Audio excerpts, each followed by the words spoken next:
सभी दोस्तों को जय श्री राम, जय जय राम। आज हम आपके लिए लेकर आए हैं हनुमान जयंती का महत्व। हनुमान जयंती हनुमान जन्म उत्सव एक हिंदू पर्व है। यह चैत्र माह की पूर्णिमा को मनाया जाता है। इस दिन हनुमान जी का जन्म हुआ था और यह माना जाता है कि हनुमान जी को कलयुग में सबसे प्रभावशाली देवताओं में से एक माना जाता है। हनुमान जयंती पर बजरंगबली की पूजा करने से नकारात्मक ऊर्जा दूर होती है और व्यक्ति को भूत प्रेत से जुड़ी समस्याओं से मुक्ति मिलती है। हनुमान जयंती चैत्र माह की पूर्णिमा को मनाई जाती है। कुछ मान्यताओं के मुताबिक चैत्र माह की पूर्णिमा तिथि पर ही हनुमान जी को नया जीवन दान मिला था। इसलिए हर साल चैत्र माह के शुक्ल पक्ष की पूर्णिमा तिथि को भी हनुमान जन्म उत्सव के रूप में मनाया जाता है। प्रत्येक हनुमान भक्त के लिए हनुमान जयंती का दिन विशेष महत्व रखता है। पवन सुत, मंगल मूर्ति, संकट मोचन आदि कहे जाने वाले श्री हनुमान जी के नाम के स्मरण मात्र से ही भक्तों के समस्त दुखों का नाश हो जाता है। इस दिन हनुमान जी की उपासना करने से अतुलनीय बल की प्राप्ति होती है। वहीं पवन की गति से चलने वाले पवन पुत्र अपने भक्तों की बुद्धि भी अत्यंत तीव्र करते हैं। हनुमान जयंती के अवसर पर हनुमान चालीसा का पाठ करने मात्र से ही व्यक्ति के समस्त कष्ट और संकट टल जाते हैं। साथ ही असाध्य रोगों से भी मुक्ति मिलती है। इस दिन हनुमान रक्षा स्तोत्र का पाठ करने से आपके जीवन की हर बाधा दूर होती है और भूत प्रेत आदि बुरी आत्माओं का प्रभाव भी नष्ट होता है। हनुमान जन्म उत्सव एक हिंदू पर्व है। यह चैत्र माह की पूर्णिमा को ही मनाया जाता है और इस दिन हनुमान जी का जन्म हुआ था। यह माना जाता है कि हनुमान जी को कलयुग में सबसे प्रभावशाली देवताओं में से एक माना जाता है।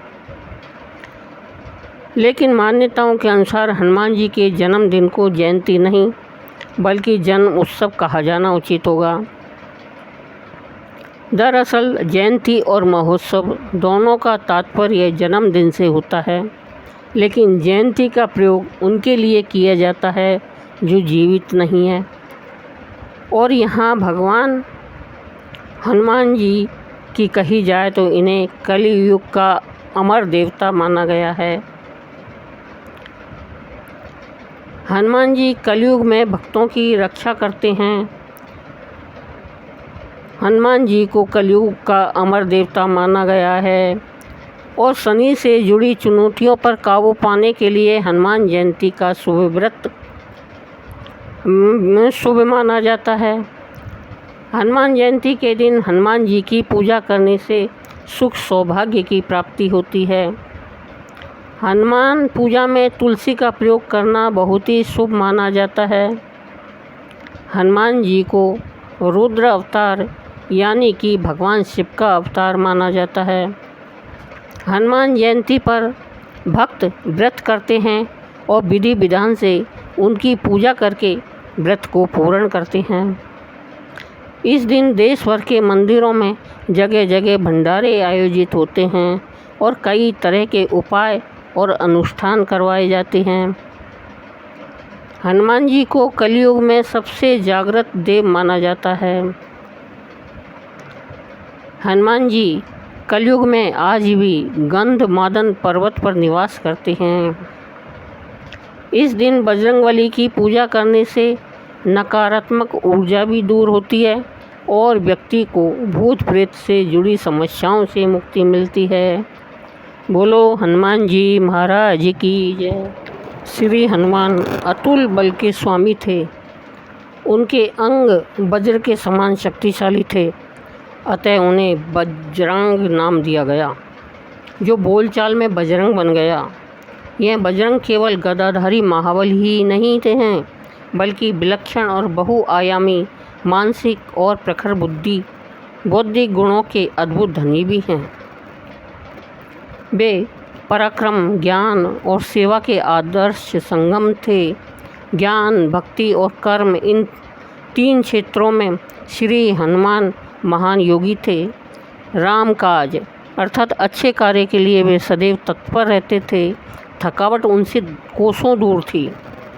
यदि कोई उनसे विश्राम की बात करता तो उनका उत्तर होता था, मैंने श्रम किया ही कहाँ है जो विश्राम करूं। अखंड ब्रह्मचर्य और संयम की साधना से जो तेजस और ओजस उन्होंने अर्जित किया था वह अवर्णनीय था। वे बालपन से ही सूर्य साधक बन गए थे। सूर्य को उन्होंने अपना गुरु स्वीकार किया था। उनकी दिनचर्या सूर्य की गति के साथ ही संचालित होती थी। हनुमान जी एक शिशु के रूप में ज़्यादा ही चंचल तथा उद्यमी थे। किसी शिलाखंड पर गिरने से उनकी ठुड्डी यानी हनु कट गई थी, जिससे उनका हनुमान नाम पड़ गया। श्री हनुमान जी के लिए एक समय ऐसा आया कि वे अपनी अद्वितीय क्षमता को भूल चुके थे। प्रत्येक व्यक्ति के जीवन में कभी न कभी ऐसा समय अवश्य आता है जब अनुभवी और वृद्ध जामवंत ने उन्हें उनकी अपरिमित जानकारी और प्रेरणा दी, तो फिर उन्होंने पीछे मुड़कर कभी नहीं देखा। कई बार उन्होंने अपनी जान को जोखिम में डालकर राम काज को संपन्न करवाया। राम और सुग्रीव मैत्री के रचनाकार हनुमान जी ही थे। वे द्वेष रहित, निस्वार्थ तथा हितैषी सलाहकार थे। रावण के छोटे भाई विभीषण को शरण प्रदान करने के प्रश्न पर हनुमान जी की सलाह ने ही इतिहास बदल दिया।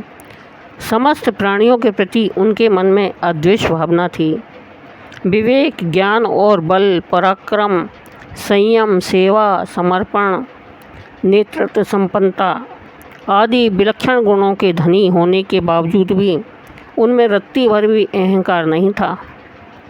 अप्रतिम और प्रतिभा संपन्न होने के कारण समय समय पर वे रामदूत के रूप में भेजे गए और अपने उद्देश्य में सदैव सफल होकर लौटे। वे अजय थे। वे राम, लक्ष्मण, भरत से कम नहीं थे। श्री हनुमान योद्धा के रूप में पवन गति के स्वामी थे। वे माता सीता की खोज तथा लंका पराभव के सफल महानायक ही नहीं, सुशासित राम राज्य के पुरोधा और कूट पुरोहित भी थे। वे व्याकरण और मधुर संगीत के विशेषज्ञ थे। उनके बारे में वाल्मीकि रामायण में महर्षि अगस्त्य ने कहलाया गया है कि पूर्ण विधाओं के ज्ञान और तपस्या के अनुष्ठान से वे देवगुरु बृहस्पति की बराबरी करते हैं। बोलो हनुमान जी महाराज की जय। बोलो बजरंग बली की जय।